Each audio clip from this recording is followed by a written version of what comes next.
እግዚአብሔር ግን ምን አለ?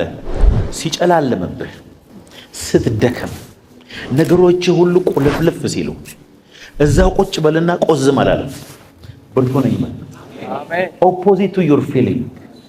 ይኸውላችሁ እኛ ስሜታችንን አይደለንም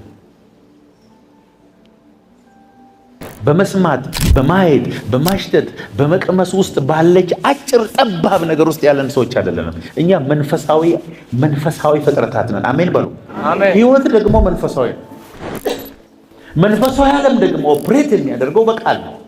ስለዚህ የእግዚአብሔርን ቃል በነገር ላይ በኃይል ድምፅህን ከፍ አድርገህ መናገር ስትጀምር ይሄ ያለውን ነባራዊ ሪያሊቲን በእግዚአብሔር ሪያሊቲ ተቀይረዋል። አሜን።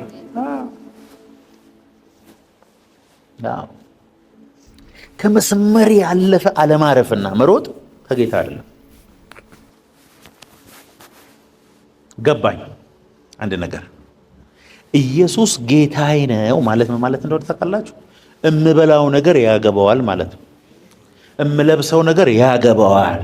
እኔን አይደለም የሚያገባኝ፣ እሱን ነው የሚያገባው። ጌታዬ ነው። እኔ እሱን የኔ ጌታ ማድረግ ነው የሚያገባኝ። የአምላኬ እግዚአብሔርን ቃል ብትሰማ ብትጠብቅ እነዚህ በረከቶች ሁሉ ይመጡብሃል፣ ያገኘውማል። በከተማ ብሩክ፣ በእርሻ ብሩክ፣ በስራ ብሩክ።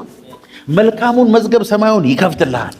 በከብት ርቢ በምን ርቢ ብሩክ ትሆናለህ። አበዳሪ እንጂ ተበዳሪ አትሆንም።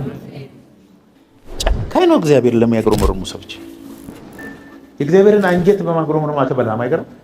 እግዚአብሔር በማጉረምረም ውስጥ ምንም አክቲቭ የሆነ ስፒሪቹዋል ነገር የለም። ወይኔ ልጄ ተጎዳ፣ ገብርኤል ድረስለት ምናምን የሚል ይመስለኝ ነበር እኔ ድሮ።